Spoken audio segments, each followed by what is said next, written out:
Hi and welcome. My name is Christine Combs and I'm recording my presentation so that I can get through all the things I need to say quickly without interruptions, and it's a lot easier this way.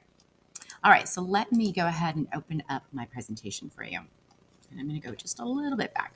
This presentation is specifically for my ninth grade English classes. I teach ninth grade English in the WAVE program during blocks 3 and 4.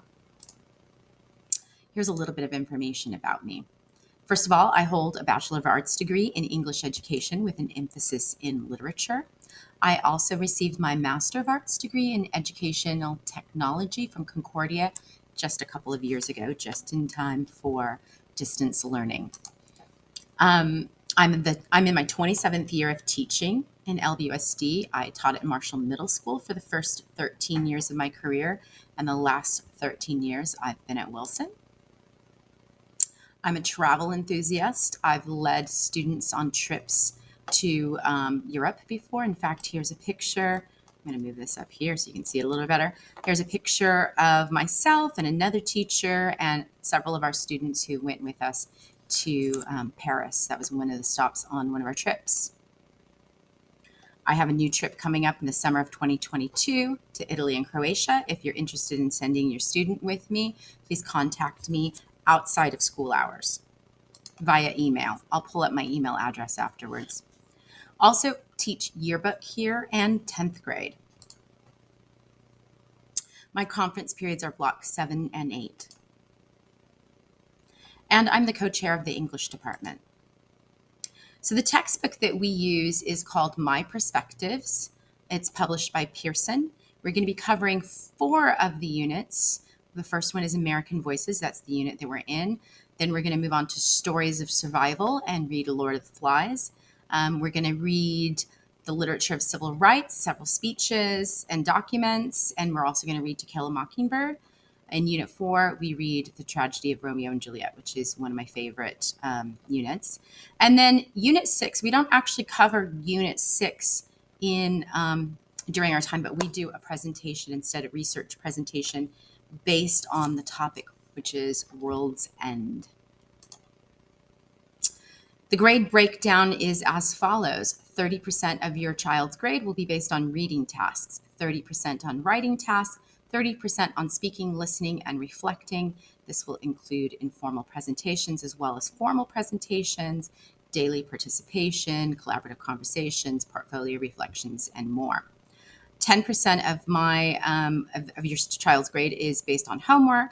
That includes some reading assignments for novels because we can't get all the reading done during class time. Some of it will have to be done at home. The quizzes that are associated with reading at home will fall under homework. And there are a few other things like Khan Academy. I try not to give too much homework though. Grading is as follows. We have a standard breakdown for A's and B's, deciles from 90 to 100 and 80 to 89.99. I lower my C range all the way to 65%. I lower my D range to 50%, and F's start below 50%. Classroom expectations and policies. Be seated in class on time with all materials ready. Remain on task and attentive during class time. Be respectful to fellow classmates and adults on campus. Report problems to me immediately.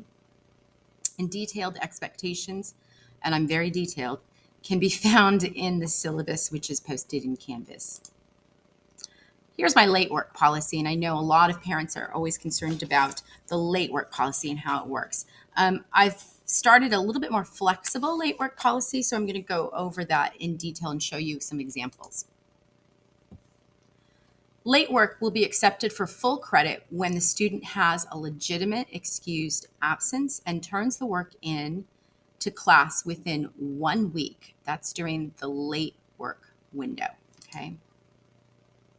Late work turned in due to unexcused absences or for other reasons will be accepted for 50% of the points. So let's see what that looks like.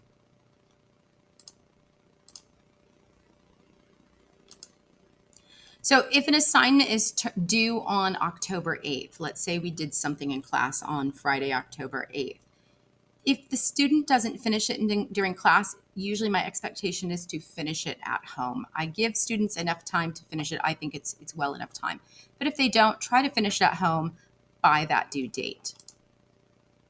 The assignment will remain open for 1 whole week after the due date. So if the student has something going on at home that night and they couldn't finish the assignment, they have an entire week to get it done and turned in.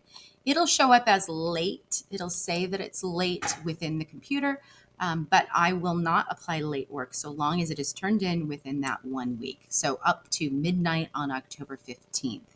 After that, the window closes.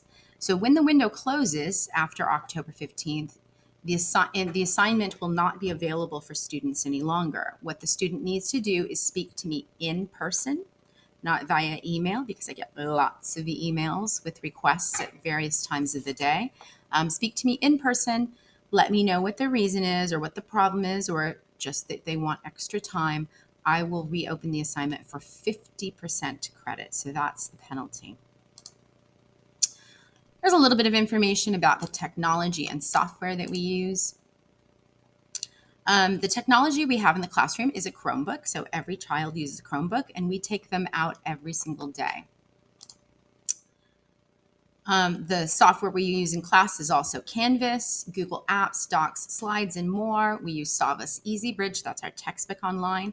And there are a few other apps that your students will be introduced to along the way. I think a lot of them students have used, especially since we were virtual for so much of last year. I do have some helpful apps that if your child might consider putting on their cell phone. One of them is Google Drive. That way they have access to all of their assignments in Google Drive.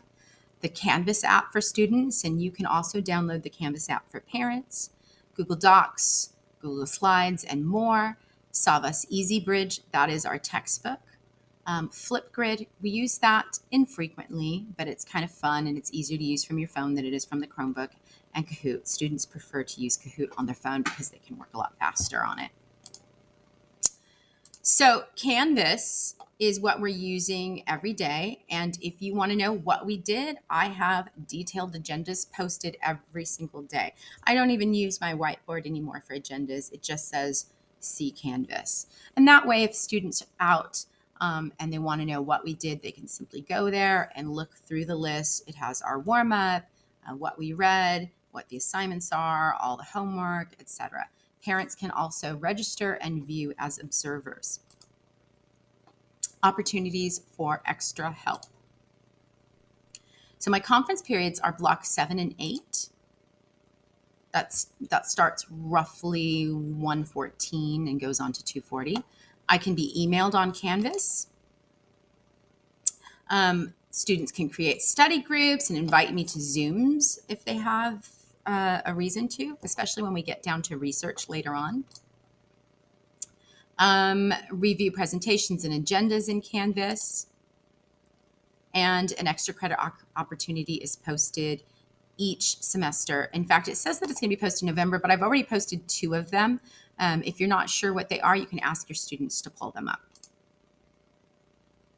And then I have a website, which you can find also in Canvas. This website has lots of extra stuff for kids. My contact information is here. You can email me on Canvas or email me through regular email at ccombs@lbschools.net. And you can follow me on Twitter at RealMsCombs or on Instagram at TheRealMsCombs. I post lots of stuff there too as well. Thank you for coming to Back to School Night. If you have any questions, feel free to email me.